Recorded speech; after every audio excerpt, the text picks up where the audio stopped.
fire engineering, and it's not new. We've done it before, but our Humpday Hangout series, and we've got a great group of Halton is right now trying to play to the Admirals Club. He's in between flights. One of them got delayed, so we're trying to get him. But we've got some great folks. My name's Rick Lasky, and we've got three other brothers with us, three other great firefighters and fire service leaders. Got Mike Dugan, we've got Ben Fleagle, and Mick Mayers. And how you doing? Doing good. Doing great, bro. Looks like everything's kind of delayed and everything else. Well, and I said before, I love that flag. I love, I'm the flag now. I carry the flag code in my phone, and I won't do a presentation unless they're posted right and everything else. It's just awesome, and this is going to be an awesome series. I did one of these with, we've been doing the radio shows now for a while. We're doing the cast before that, and we just keep getting better and better and better, and more into this, and pretty awesome. So I guess, hey guys, if you don't mind, I just wanted to throw something out right away. Mike, I know that this month's always tough for you. Just a few days ago, with the 11th, brother, our hearts and our prayers always go out to you and your family and to your FDNY family. How did it go for you? And do you think people are still paying attention? Do you think they're still remembering the sacrifices made on everybody? Well, I think people are forgetting. The morning of 9/11, I went to a local volunteer firehouse here that does a very, very nice service. The local high school choral group comes and sings. The members of the American Legion posted there. It's a really well done, and I always meet friends there. And then usually on 9/11 I go donate blood or something like that, service to my community. But that morning I went to get a cup of coffee, and I had my Class A dress shirt on, my pants, and I was in the local coffee place, and somebody said, "What are you dressed up for?" And I looked, and I'm like, "Are you kidding me?" So, but this year, what we did is myself and a couple of friends, we went out to see a friend of ours, Dan Hagelin. Danny is suffering big time from 9/11 related cancers, and his brother Paul is one of my good friends. I grew up with Danny, and we went out to see Danny and visit him with a couple of brothers on 9/11 to spend some time with him, reminisce about some of the old days. And I will ask all the people listening to this, if you can, if you're on Facebook, go on to Facebook. It's Dan, D-A-N, Hagelin, Heglund, FDNY, Ladder 33, and Rescue 4. It's a Facebook page to just send good wishes to him. We're trying to get 5,000 people to like the page. We're about 4,500 right now. So I would love if everybody listening to us could send that out to your friends and your contacts, so we can just show Danny how much love is in the world for the brothers and sisters who are suffering right now, and him especially. And Mike, what's that? Mike, what's that page? One more time, buddy. It's Dan Hagelund, Heglund, FDNY, Ladder 33, Rescue 4. Very cool. And I guess the reason I asked Mikey and Ben and Nick jump in there is, it kind of was a sad day for me. Just because, some people very close to Art was pretty close to me. Didn't even do anything. They didn't do the announcements at the collapses. They didn't do the moment of silence. I mean, it's kind of amazing. You go FDI's greatest show on the face of the earth, and you go to the exhibits, and you walk around, you look at the apparatus, and I think you're hard pressed to find anything nowadays with even a reminder or a decal or anything. Nick, I mean, you blogged a whole lot and everything else. What's your feeling on it, buddy? Are we still remembering? I mean, it's not about hatred and it's not about all that. It's about remembering the sacrifices that everyone. I mean, the Pentagon, Shanksville, and obviously in New York City. But Nick, are you seeing people remember the right way, or are you seeing it kind of drift off? No, unfortunately, it seems like after every disaster, that seems to be the same case. We go through a period of mourning, and we go through this, uh, almost bandwagon patriotism from a lot of people, and then when the heat of it dies off, it's on the next thing, and you wonder really what's going through people's heads. We used to have a contingent of FDNY guys would come down here to Hilton Head, and we would have a big celebration down here, and as the years progressed, it just seemed like it was getting smaller and smaller, and people weren't recognizing it quite as much, and it really is a shame. I mean, it's heartbreaking, but I think it becomes incumbent upon us to reach out to our communities and really get the word out and say, we can't forget these people. This was an extraordinary sacrifice. They're still sacrificing, and we really need to do a better job of getting out there and telling their story. Well, and it just, and I know obviously it's very close and dear. We've all lost friends and mentors, and Mikey, one more than you did, but thank God, and I think we got Chief Bobby Hall was able to get in with us. Bobby, you got it? Hi, Ricky. How are you guys doing today? I apologize I'm late. I'm actually in the Admirals Club at the airport, so I'm trying to keep my voice down so I don't disturb my cellmates here at the business center. Well, hey, Bobby, and being that you're with all the other admirals there, but all kidding aside, we kind of stepped just a question. I asked Mikey. I know this month and the past few weeks are always tough for him every year, and it doesn't go away. And it's not just this time of the month, obviously, but this time of the year. But if he thinks that they're forgetting and we're kind of drifting away from remembering, and Nick had some great comments. I was going to just jump in there and ask Ben real quick, but I guess Ben, we can hang on flights and that, but that was the question we just kind of started off with. This is September, and are we forgetting? Is the fire service as a whole? Are people kind of just going through the motions, or what I'm saying? It's not about the anger and hatred. It's just about remembering the sacrifices that people made, and it just seems to be drifting away, buddy. Well, I think there's always going to be a certain amount of what you want to call it, of drift as the event becomes further back in people's collective memories, and unfortunately that's just what happens. Generations before us were celebrated Armistice Day, and then there was VE Day and VJ Day, and things that we don't recognize anymore, because a lot of people don't even know what December 7th really means. But I think that for our generation, I always believe that there'll be a strong and passionate response to September 11th. I can never imagine that fire ever going out in the hearts of those of us who were alive, and especially those of us that were participating in public service at that time. I never think it will fade. Maybe the size of some of the gatherings will dwindle, but the emotion and the connection, especially among those of us who were serving at the time, will never dim. Never. Well, I don't think, and with all the great things that fire engineering, FDIC, and now fire rescue are doing, I really see those carrying the torch as those leads that are intimately involved with those three venues will keep that torch burning, if you will. But Ben, I mean, things. I know you guys were doing some great stuff up there. I saw some different people doing things in your state, pal. It seems like you're still carrying on and remembering those that we lost that day, huh? We do. Our experience is quite a bit different because most of us didn't lose anybody in the fire service that day. Coming to know so many of you, we've really known those people through you. But then I was reflecting on the morning of 9/11 as I stood out in front of the engine bays thinking, we're going to have a smaller group this year. I just know it. I felt it. And yet I was shocked.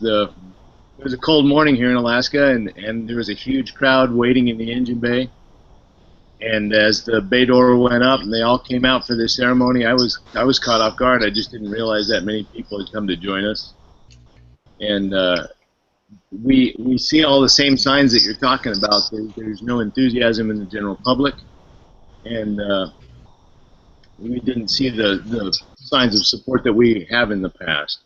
But the same core group of community members, including, you know, public service workers and just local folks, families that had the day off, people still showed up, and a lot of the same fire service workers, but a huge number of newer generation young folks, and we included them in reading the names to give them a share in that memory. And one of the things I walked away with, and I talked to my crew about, I thanked them for showing up off duty when they didn't have to. It wasn't a requirement. The chief put out a notice to everyone and invited them to be there. And many of them showed up, and I just wanted them to know that that promise to never forget was my promise. It was the promise of the guys I worked with at the time, and our generation and our Fools chapter. That wasn't their promise, that was our promise. And I commended them for picking up our promise and carrying it forward. And that's kind of the message that I would convey to everybody is that I personally don't feel like I can put that promise on them, but if they step up and grab it, I'm going to back them up all the way. I love that. Well, and I think a lot of it, you're right, Benny, a lot of it, guys, is leading by example. And Bobby, we had a great conversation last night, this morning, about ethics and folks out there, and you know, everything's about leadership, but about doing what's right, not as much as we think, but about doing what's right. And if we move a little bit away from even September 11th here, Bobby, you know, you see it more than anybody. I know when I review articles for you, quite often I'll write Diane Rothschild and say, Nick stuff, or this is Mike Dugan stuff, or this has been Fleagle stuff. You know, I think some people innocently just read a lot of articles and then come up with a thought or a topic and don't even know they're doing it. But I think sometimes some other folks tend to grab a hold of other people, their work, and again, nothing's really that original, but at the same time, everything we do, whether it's Remember 9/11 or whether it's ethical, I mean, our conduct. Mikey, right? Mike Dugan and Mike Agliano do a great program, you know, about this firehouse rocks and about conduct and what it takes to create the atmosphere. Bobby, what are your thoughts about the whole conduct in the house, ethics in the fire service, everything? Well, I think that when you compare the fire service to society as a whole, there are more good men and women in the fire service than in the general population. And I think that when we look at it, it's interesting. I think probably because of a lot of what we do involves life or death, we tend to be very, very suspicious of people who are only out for their own self-benefit. And I think that it's very difficult for people who don't have good character to thrive, and they may thrive short term, but they won't have long-term influence or long-term standing in the fire service. I think that the fire service, because of what we do, attracts a certain type of person. I think that selfish and greedy and disloyal and dishonest and basically bad people can make it in other industries. They can be great car salesmen, they could be great scientists or whatever, because it doesn't matter their commitment to each other, to one another. And I think that in our industry, it's always teammates, self, and that mantra requires a different level of integrity, a different level of moral character. And I think that on the whole, we tend to have more people on the good side than the bad. But just like any other calling, you know, we're not perfect, and we're going to have folks who don't fit that bill and are disloyal, dishonest, distrustful, and lacking in character. But they don't last long, gratefully, and they tend not to be attracted to us. Could I chime in on this, Rick? Because Yeah, absolutely, right. We're all I all think together. that We'll go hang it. I think that the great thing about ethics, honesty, and all of those things, the moral character that you have, is no matter who you are, no matter what you are, no matter who you worship, no matter what you believe, no one can take that away from you. You have to give it away. And we are the kind of people that hold that value dear over a lot of other values in society, such as money, such as prestige, any of those other things. We hold that character and that ethics dear to our heart. And those are the foundations that the American Fire Service was built on. And I think those are the things that are keeping the next generation of firemen. They're realizing that the values, the core values that we have, are values to live by. And it's all about values. It's all about core values, and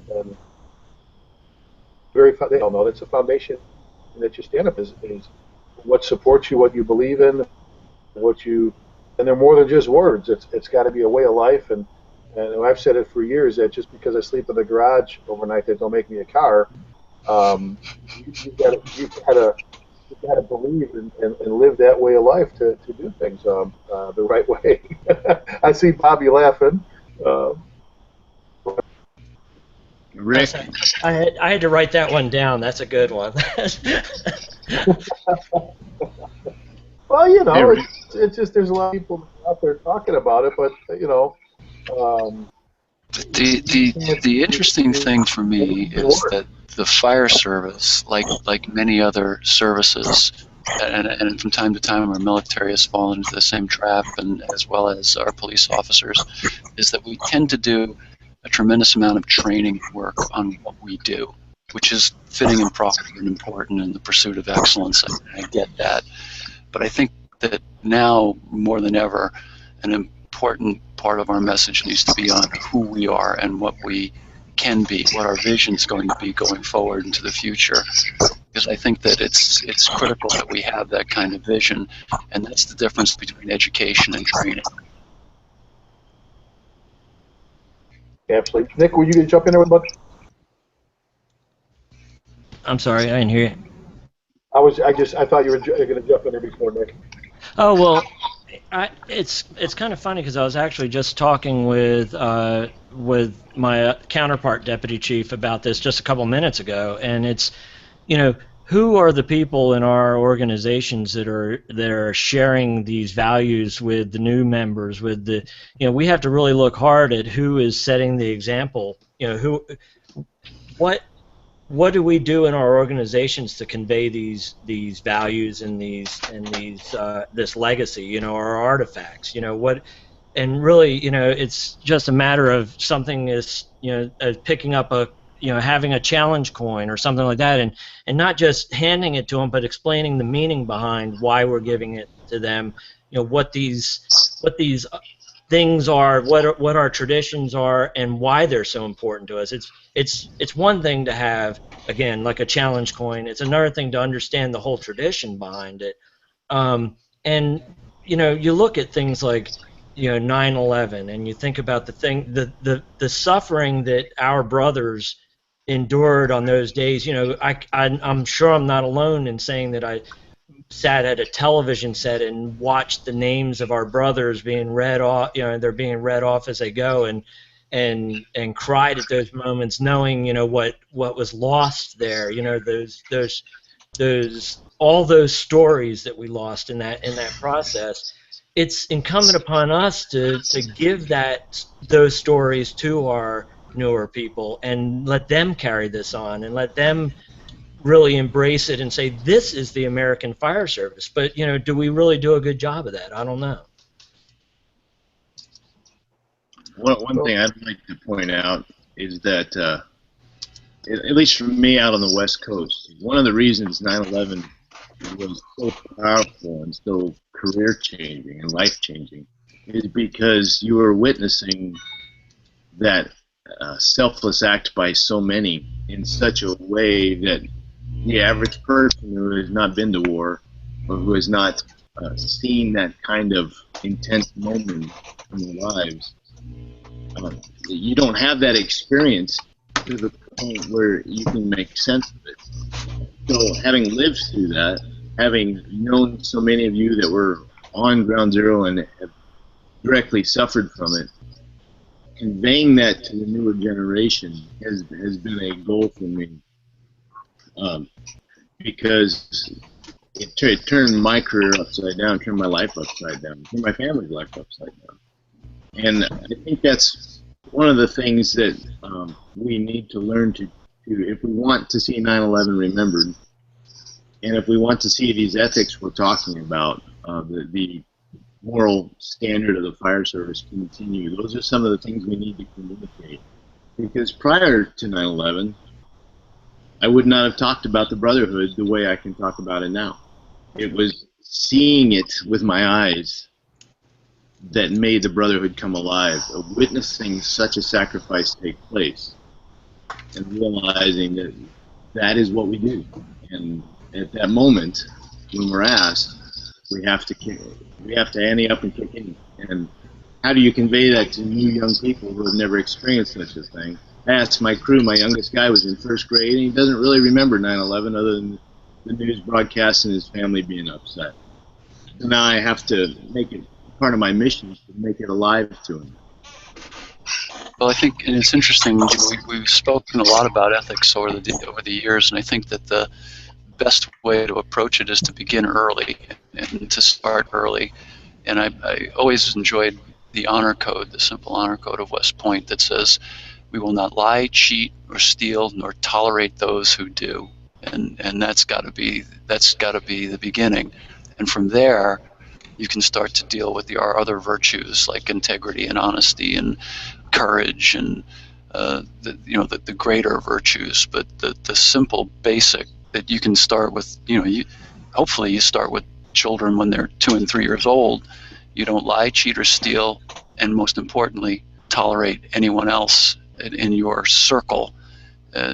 Washington said that if you value your own character, if you esteem your own character, you'll guard it well by who you hang out with. And those are smart words. Doesn't mean you have to be condemning anybody, but you certainly need to be aware of who you're with and what that means. Well, and then one of the sayings for years again was, if you sleep with a dog, you get fleas, and you got to make sure Well, it is, and there are certain people that you just have to. What do we tell our kids? Picking and choosing who you're going to hang with, as to if you want a decent reputation, you have to walk that narrow path, but the path, and at the same time choose who you're going to hang with, and what their beliefs are, and what they support, and what they live by, and that's why, guys, we've all done this. I know every one of you. For years, we've made a conscious decision, especially firefighters, most firefighters, to hang with the right people and do the right thing, and those that are progressive, those that are forward thinkers, those that, Bobby, you did a great piece. I know we talked about an article coming to you on the whole, and I won't get into too much because we're going to get the article to you, but the whole insult, I feel, I've always felt it as an insult. With 150 years of tradition, unimpeded by progress, is an absolute insult to the fire service. It was a funny line from Backdraft. It was a joke, but I think firefighters are some of the most progressive, thinking people I know. If we weren't, we'd still be riding with horses and working with steam. I mean, we are the most. Firefighters are the most. Don't confuse that firefighters, not as much the stubbornness as much as you have to show us, you have to prove to them that what you're talking about, what you're doing is right, and that it works, instead of just something. We've been all suckered with what's sexy and what's cool and what's all that to find out it was an empty box.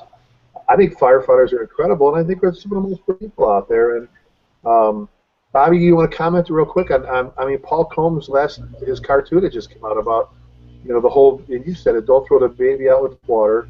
You know, there's a tremendous amount of experience out there that we need to look for a while to learn from when it comes to it.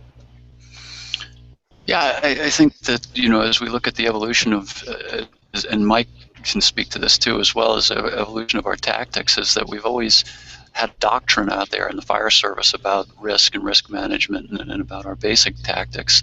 And I think that the good schools of tactics then take that doctrine out and they hand it off to guys like Mike Dugan and Ray McCormick and Dave Rhodes and you know, people like Ben Fleagle, and then find out how it looks on the street, and then get those commanders' feedback, and then that's how you gotta have some people with some pedigree who then validate that doctrine in order for the troops to pick it up and run with it. And I think we're starting to move in that direction. It's a really positive thing to see, and you know, I'll throw it out there to Mike, but I know that, you know, when it comes to being open-minded and being innovative, he's one of the best. But you got to have that core fundamental training, and you got to understand how to evaluate a situation and how to understand terrain, and all of that has to be understood in context. It's great, you know, you can do simulations all day long because you know the ending.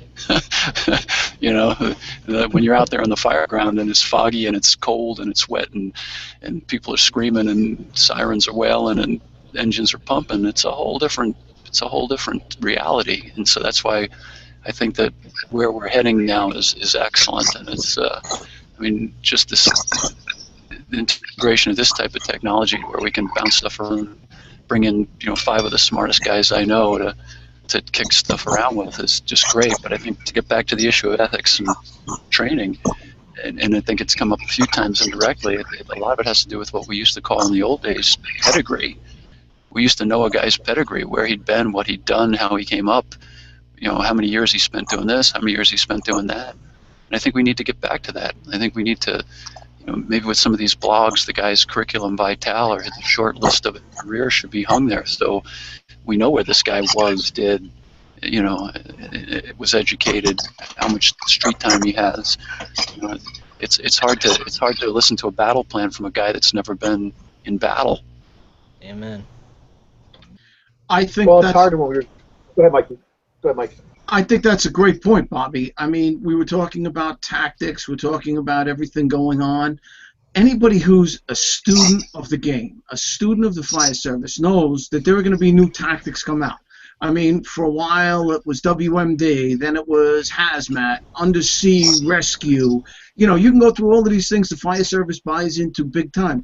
A good leader looks at it and says, okay, when is this going to work and why is it going to work in my department? Exactly. But no tool, no attack, no strategy works at every fire you go to. If you find one, you will have found the Holy Grail. It does not exist. Okay? You are not going to do it. Every fire is different. Every attack is different. All of these things are different. And a good boss, a good leader is going to look at all of these things and say, man, that would be great at this instance or at this type of fire. We're not going to use it all the time. We can't use it all the time. That would be stupid. Okay? So you have to look at, like you said, the terrain, the parameters. And you have to spend your time. You have to get your knowledge, your fireground knowledge, your pedigree, and the time you spent crawling down a hallway when it went wrong and what you learned. Okay? That's what you need to do. You need to be a student of the game. And as far as the integrity that we were talking about, listen, I've made more mistakes in my life. If I had $1 for every mistake I made in my life, I wouldn't be doing anything. I'd be on my own island in the Bahamas somewhere. But if you do it, if you say it, you own it, okay? If you own it and it's wrong, fix it. Make it better, okay? If it's right, stand by your beliefs. And it's owning up to it, just like you said. It's owning up to what you're doing and how you've done it. And I think very few people there are perfect, and you make a great point. I was just going to ask you, and you answered it perfectly, because you're probably one of the best of a extremely experienced and teacher and mentor, how do you couple what's new coming down the road and you know what I'm saying, that the newest technology versus experience?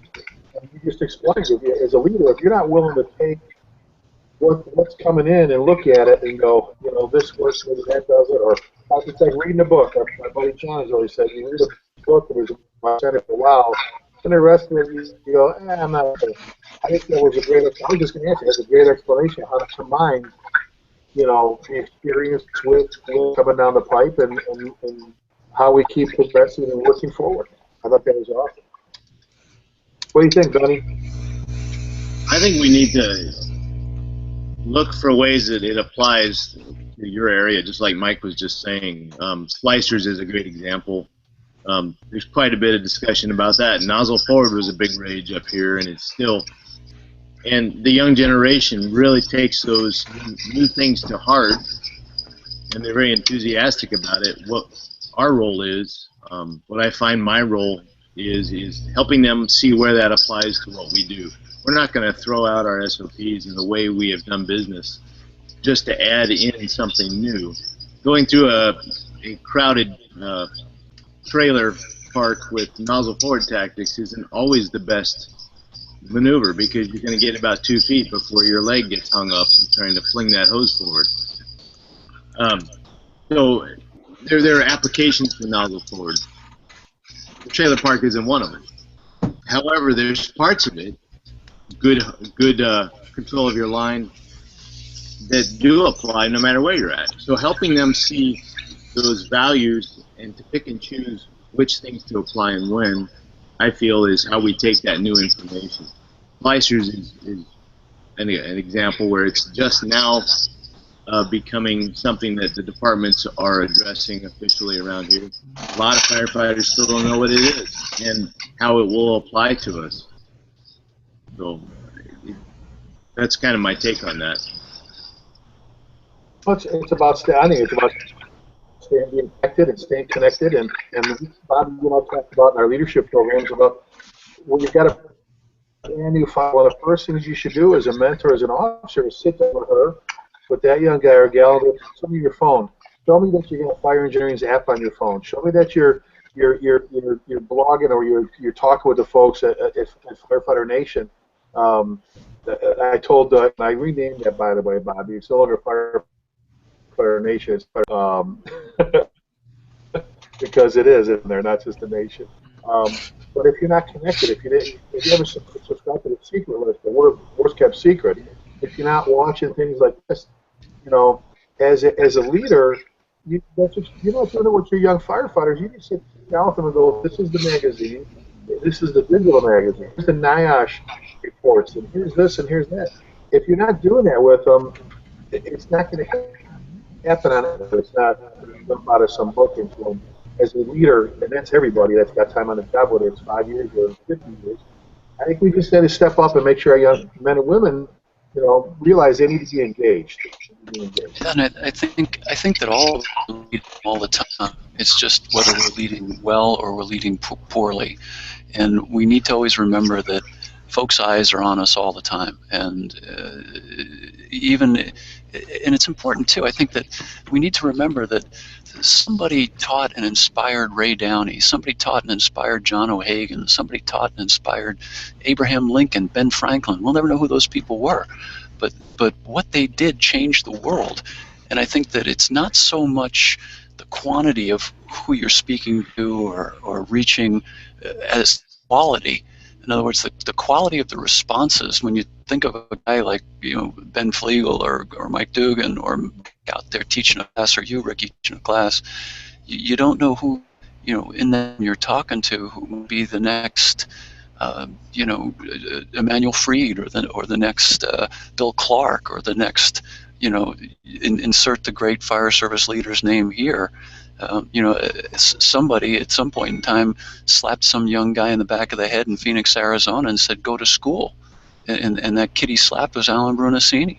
You know, and Brunacini went on to radically change the fire service. And I think it's really important to remember that whether you're riding backwards and you just came out of recruit school, you're still leading. You could be leading your fellow recruits. You could be leading, some other firefighter in your house. You could be leading a future firefighter at some classroom you're doing, or the community college you're speaking at, or training at, or teaching at, or even just some kid you bump into in the grocery store.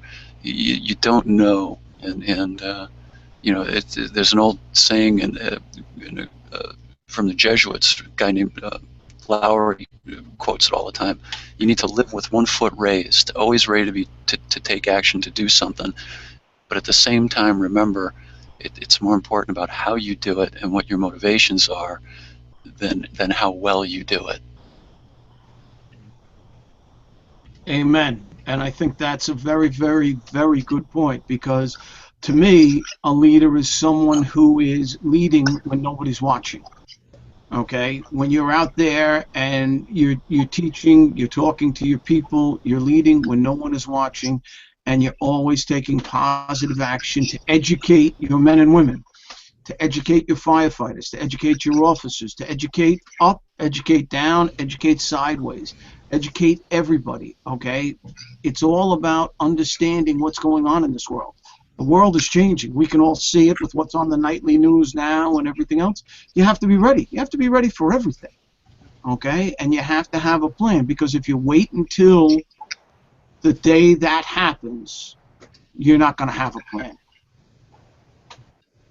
Well, and Mike, that's why, and Nick and Benny and Bobby, we're all here together, and that's why I said I've got that article coming to Bobby on 150 years of tradition. I think that's the ultimate, because you look back, and I teach a history class with Glenn Corbett, Professor Glenn, and I do it on my own. Our history, this year, day 1 of the Fire Academy. But when you look back at what all, how far we've come, how can someone say that firefighters is not progressive? And to say that we're stuck or whatever, I mean, change is always tough, but to me, it's like the ultimate insult. It's incredible, and look, everybody, we got that crazy uncle in this, we all lock down there once in a while. But I mean, oh my God, Well, I apologize. I apologize for jumping in real quick, Ricky, but I've got to run to my next flight, and before they kick me off. So I just wanted to say thanks to you guys. Keep going with the conversation. Great conversation, and remember that change is really easy. We all like change as long as it doesn't affect us. Otherwise, it's tough. Keep going, you guys. I'll try. I'll listen in tonight on the archive, and to everybody out there in fire engineering, please, stay connected. Keep sending in your tweets and your chats here on Google Hangout, and we'll be back next Wednesday, a Humpday Hangout at 1 o'clock. What's it? Is it 12 o'clock? It's 1 o'clock Eastern, 12 o'clock Central, and I don't know what it is on the left coast, but it's we'll find out. I'm heading out to LA, so if any of you are out there in LA, Santa Monica area, I'll be there next couple of days, and then I'll be in Burbank over the weekend. So I'm going to try to visit a couple of fire stations and say hi to some old friends, and just to really appreciate the opportunity to spend a little time with you this afternoon, and I'll talk with you guys down the line. Take care, fellas. Bobby, love you, brother. Love you, bro. Okay. Love you more, pal. Okay. Give your grandson a kiss. I will. I'll be posting a million pictures. Good for you. I'm telling you, he's I always say in class, he's like the Energizer Bunny. I don't know how he does what he does, but it's just nonstop, man. I'm telling you, nonstop.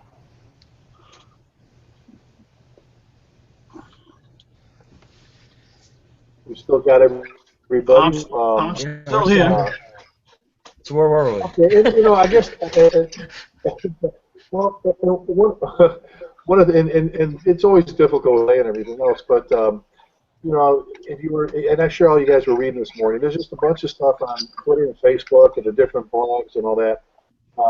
Mike, I touched briefly on the program that you and Mike do on conduct in the house and all that stuff, but it's just, I think sometimes, I've said many times before, I think firefighters are some of the bravest people I know they'll crawl into burning buildings, or they'll go out and play out on a highway in the middle of the night in traffic. Brave as they are, a lot of them won't stand up to someone on drill night at their volley place or at the kitchen table and tell someone to stop what they're doing. You know what I'm saying?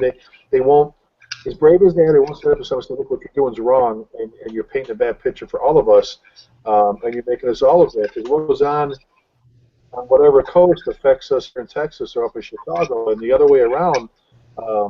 So I think there's a lot more to it than just, you know, putting a helmet on and doing your job as much as it is about making sure everybody around you is doing the right thing. Well, I don't know, what do you guys think? I agree with that 100%, and I think one of the things that I really love about fireengineering.com is you have to be who you are. Okay, you can't be Ricky 7523, and everybody's like, "Who's that?" I have no idea. Where you can anonymously say whatever the hell you want. If you want to say something, that's fine. Say it, but be man or woman enough to stand up and say, "It's me saying it, and I'm taking responsibility for what I'm saying." I might not always be right, and listen again. I said it before. I've made a lot of mistakes. I've acted on not all of the information, improper information, and things like that, and I've made mistakes. I've learned from them. I've gotten better because of them. But if you want to call somebody out, call them out. If you want to question somebody, question them. But do it as an adult, and do it either in person or if you're going to do it, on the internet. I mean, because very honestly, there are people on the internet who say stuff all the time, and I was talking about it at a class I gave, using digital media. I had somebody go in a window, and people were like, "That guy's crazy, he's nuts," and everything else. Yeah, it was pretty heavy fire going on. He was trying to close the door. He knew there was a victim trapped in there. And one of the things I tell people is you can always berate the person on looking at what's out there in, you know, the fire porn, as they call it now, or whatever, but what would allow you to make that same move? What knowledge, what information would you have to make that same move? Okay, because... And you're right. That's the crazy part about it, is because these people, they're quick to insert their opinion on things. And first off, you know, credibility is great. It is, like you said, a good thing about fire engineering. You know, you've got to be who you are, and it's pretty easy to find out if you got the credibility for it. But you aren't there. I mean, you have the benefit of being at a desk with your laptop open, looking at the big picture from where the guy was taking the picture with the camera. You aren't on the fire ground with 3 people yelling in your ear and hearing somebody screaming inside the window and, you know, that kind of stuff.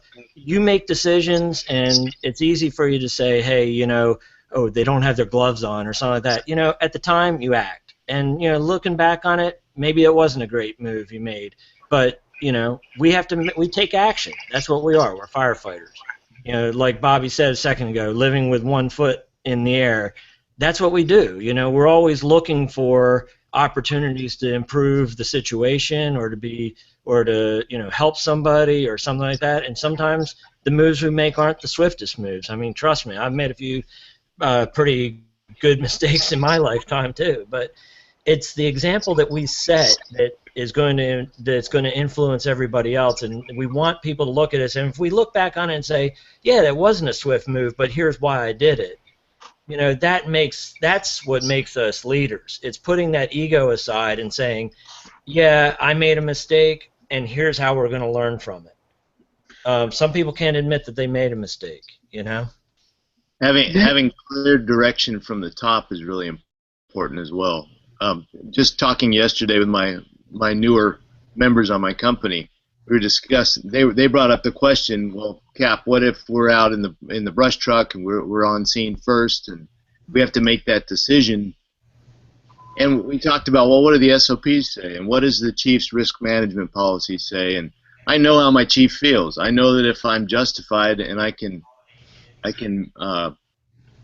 account for the risks that I'm taking, then I can act, and I'm free to act within those parameters, and they're pretty broad when I'm justified.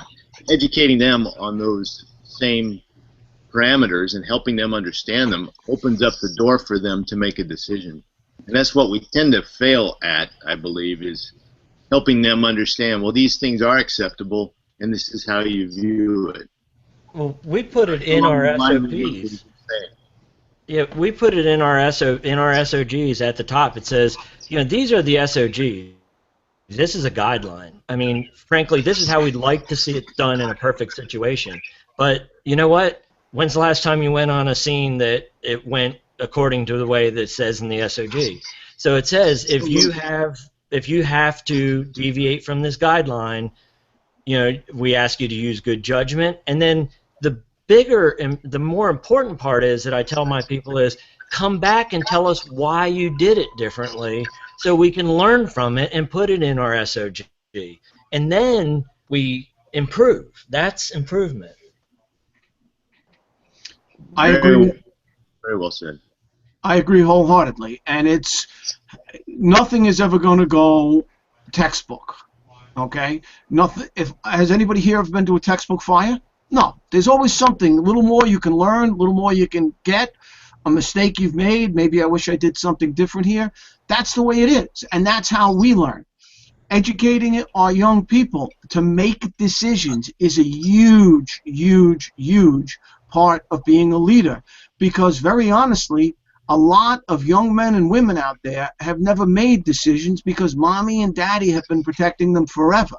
Okay? Yep. Let them go out there and make decisions. They're going to make decisions and make incorrect ones. But if they tell you why they made that decision and that time they made that decision on the information they had, as a leader, you back them up 110%. You educate them, tell them why that was wrong afterwards. But to everyone else, you protect them. And that's what makes a great leader. Well, it comes back down, like we said before, with the whole leading by example and keeping you guys engaged.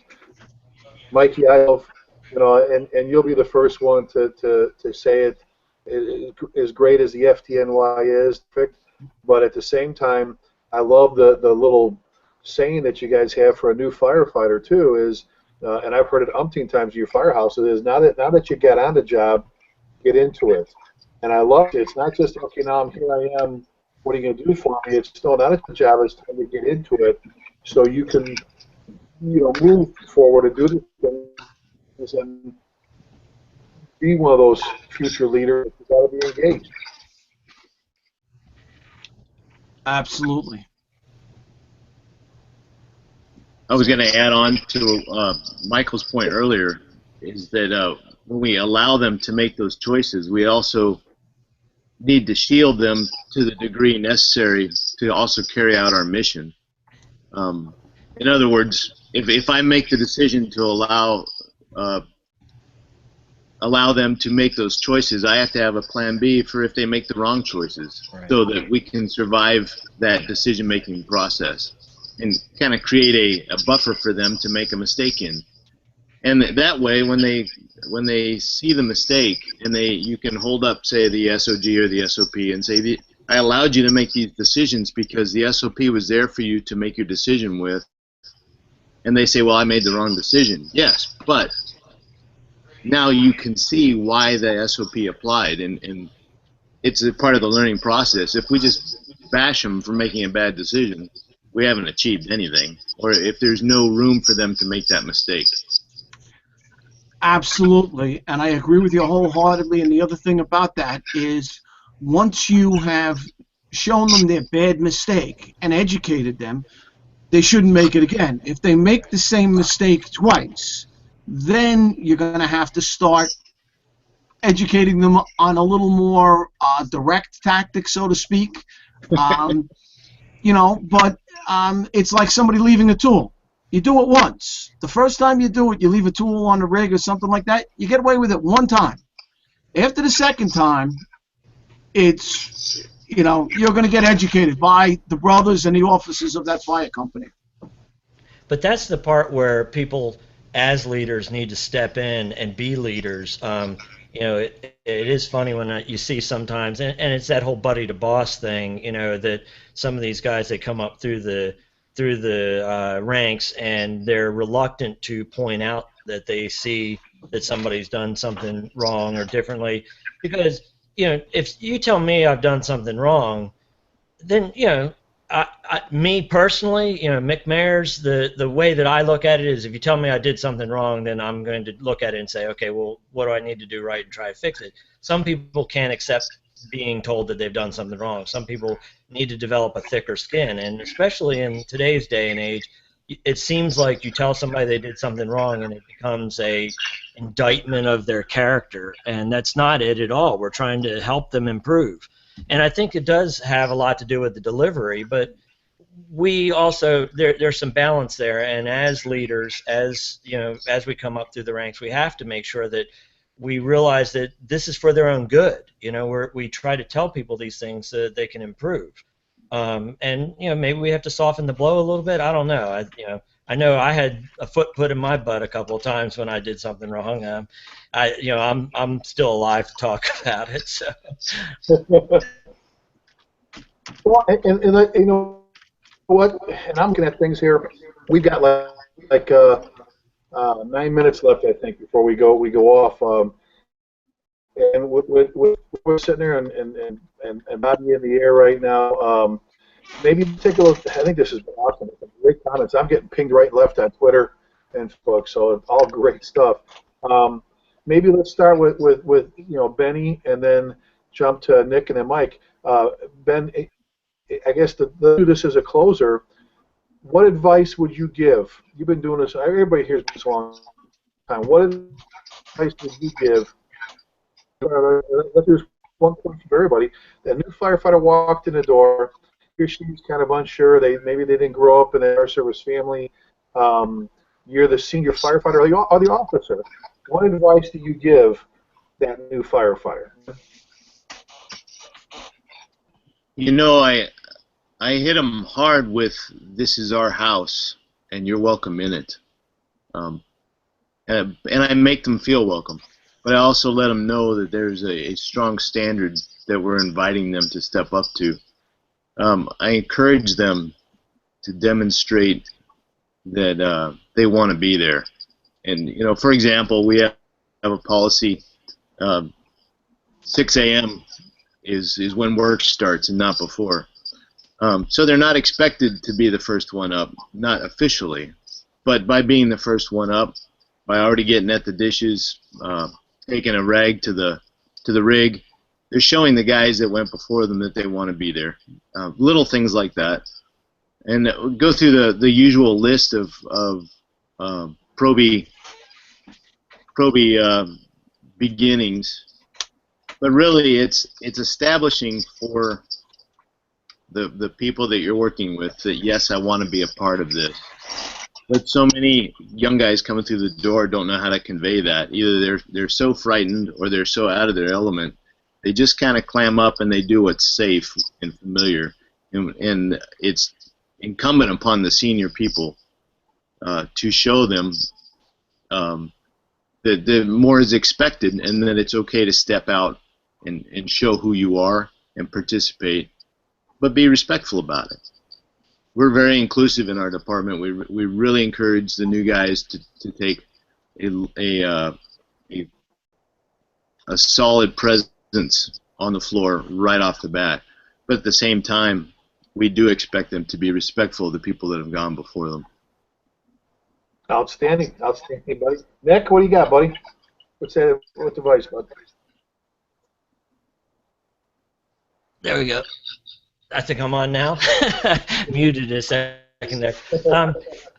To me, it's like I look at the fact that when you come in, I point at the seat that you're filling and say, there's a lot of good people that went before you that sat in that seat, and you got to remember that those are hard shoes to fill.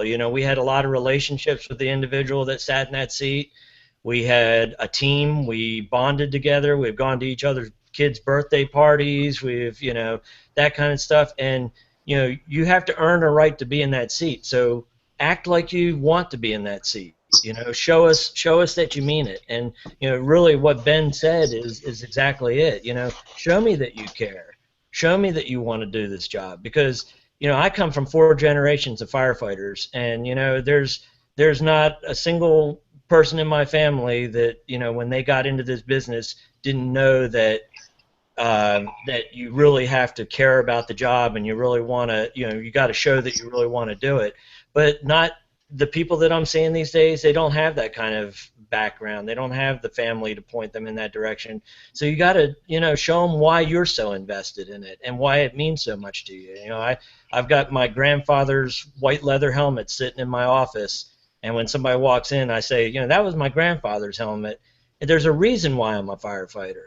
It wasn't because I wanted to do it, you know, to make money, because I'm certainly not doing much of that, but I did it because it means something to me. So you have a chance to make your own history now, and to show that you mean to be, you know, on this job, and that you really desire it. Outstanding. Awesome. Mikey, what do you got, buddy? Well, Billy Goldfeder just put that book together on what we want you to know, and I always go back to my first captain, Dan Marshall. Was probably one of the greatest men I ever worked for. He was a mentor, a leader. He was just that kind of guy. But when I first came into the firehouse, because I was a probie, I was transferred to 43 truck as a probie, and I walked in there, and Danny Marshall said to me, "Don't be a wheelbarrow." And I looked at him like, "What the hell do you mean by don't be a wheelbarrow?" And he said, "A wheelbarrow is a great tool. It does a lot of work, but it always has to be pushed in the right direction. Okay, firemen are self-starters. Always be moving on your own. Always do your work and be moving. If you're not sure, do it. I'd rather you do something and make a mistake than don't do anything at all." And later in my career, he came up to me and said, "Mike, you're going to chauffeur school."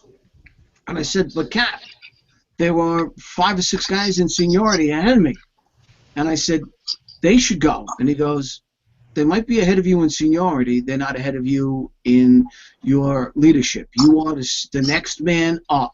And I was honored to go to chauffeur school. And I thought I was a junior man. And it was, I'll never forget the feeling I had. You know, your chest goes out a little more and everything else. Don't be a wheelbarrow. Always be willing to step up and do something. And when you're doing that, when you're doing stuff, be a leader of the game. Yeah, that sounds Mike Dugan article. I think that's don't be a wheelbarrow. I love that. That is awesome. But, hey, we've got 2 minutes here before we close things out. This has been incredible. I mean, to be able to get folks like this before with Bobby, and what an incredible way to message. To, you know, we went from podcast to video show. Now doing this is just again, there you go, fire engineering, doing a great job. Nick, Mike, you know, Benny, I just happened to jump in here to help Bobby a little bit and be part of such a great day, but a great show. But thank you so much. I can't thank you enough. This was. I'm grateful to be included. Thanks, Rick. God bless you all. And Standing be up. safe. Yes, thanks a lot God for the bless you invite. guys. Thank you. Hey, folks, we're going to be doing this weekly. The Humpday Hangouts will be with fire engineering, you know, every week on a Wednesday, like Bobby said, 1 p.m., 1 o'clock in the afternoon, East time. There's a great way for you to get in there and deliver messages and be active and ask the folks that are on the show questions. So please spread the word. This is, you can go back and listen to it later. What an incredible means, and just outstanding fire engineering, great work. So bless everybody. Be careful. Keep the men and women, armed forces, your hearts, and that's it. Love you, folks. Take care.